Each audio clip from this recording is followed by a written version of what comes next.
Everyone, কেমন আছো সবাই? আশা করি তোমরা ভালো আছো, আমিও ভালো আছি। তো শুভ সকালে শুভেচ্ছা নিয়ে আরেকটি নতুন ব্লগ নিয়ে চলে আসলাম।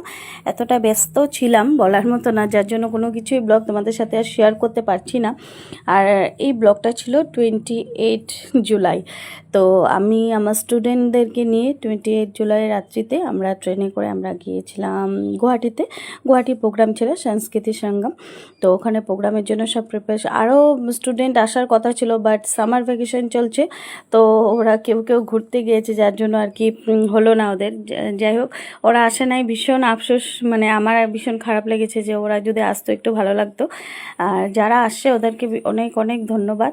মানে ওদের জন্য আজকে এতটুকু একটা জায়গা পৌঁছানো। আমার শরীরটাও বেশি একটা ভালো ছিল না, যার জন্য আমি কিছু পোস্ট করতে পারছিলাম না সেরকমভাবে। তো একটু ব্যস্তও ছিলাম। তো এটা পার্ট 1 শেয়ার করছি, পার্ট 2 পার্ট 3 সব কিছু তোমাদের সাথে শেয়ার করব। স্কিপ না করে সম্পূর্ণ ভিডিওটা দেখবে। তো সবাই যাওয়ার টাইমে দেখো সবার মুখে একটা এক্সাইটেড, সবাই কত খুশি, মুখে হাসিটা যে ওদের দেখে, মানে প্যারেন্টসদের বা স্টুডেন্টদের, ওদেরকে দেখে মানে সত্যি আমারও ভালো লাগছে। আর ফার্স্ট টাইম আমি এত দূরে প্রোগ্রাম করছি, না হলে তো সামনে টামনে এদিক ওদিক তো যাওয়া হয় এই প্রোগ্রামের জন্য, বাট এত দূরে ফার্স্ট টাইমই করেছি।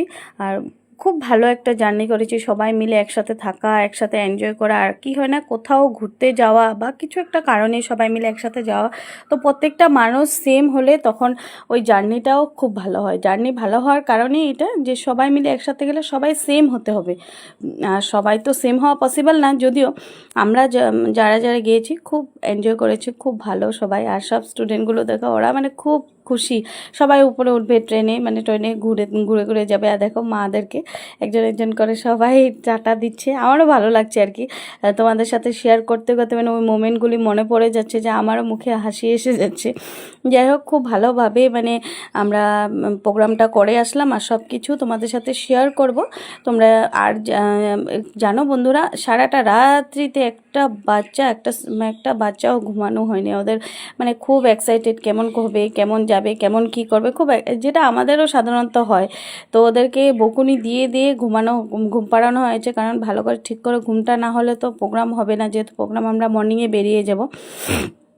তো যাই হোক, তো আমার একদম ভীষণ শরীর খারাপ, তারপরেও আমি শেয়ার করা হোক, না হলে ব্লগগুলো এইভাবেই থেকে যাবে আর শেয়ার করা হবে না। আর সেরকমভাবে আমি ব্লগ দিচ্ছিও না। আর এখন আগের মতো সেরকম কন্টিনিউয়াস ব্লগ হচ্ছে না, এই কারণে যে আমি কন্টিনিউ প্রোগ্রাম করছি। আর প্রোগ্রাম করতে গেলে ডান্স শেখানো, স্টুডেন্ট নিয়ে যাওয়া তো হয় না, একজনে এত কিছু পারা পসিবল না। ফ্রি থাকলে সব কিছু আছে। আমার সামার ভ্যাকেশন এইভাবেই চললো মানে। আর যাই হোক, খুব ভালোভাবেই কাটলো। মানে আমি ভাবুন যে আমার খুব ভালোভাবে কাটলো, কারণ আমার জীবনে একটা ভালো একটা দিন আসলো, ভালো একটা অ্যাচিভমেন্ট পেলাম, এটাই আমার কাছে অনেক বেশি। তো যাই হোক, বলতে বলতে দেখো মর্নিং হয়ে গেছে। মর্নিংয়ে আমরা ট্রেন থেকে নেমে এখন বাসে উঠে গেছি সবাই মিলে। তো তোমাদের সাথে কথা বলতে বলতে দেখো চলেও আসলাম। তো বাসে উঠে গেছি, সবাই খুব এত যে জার্নি করে আসে, মানে কোনো ইসে নাই, থাকার নাই ওদের, মানে খুব এক্সাইটেড আর কি সবাই। তো সবাই মিলে এখন যাচ্ছি।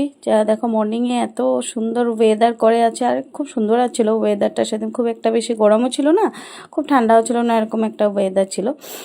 তো সবাই মিলে বসে একদম গল্প করে করে যাচ্ছি। তারপর ফ্রেশ হয়ে তারপর হোটেলে যাব। হোটেলে গিয়ে ফ্রেশ হয়ে আমরা বেরোবো।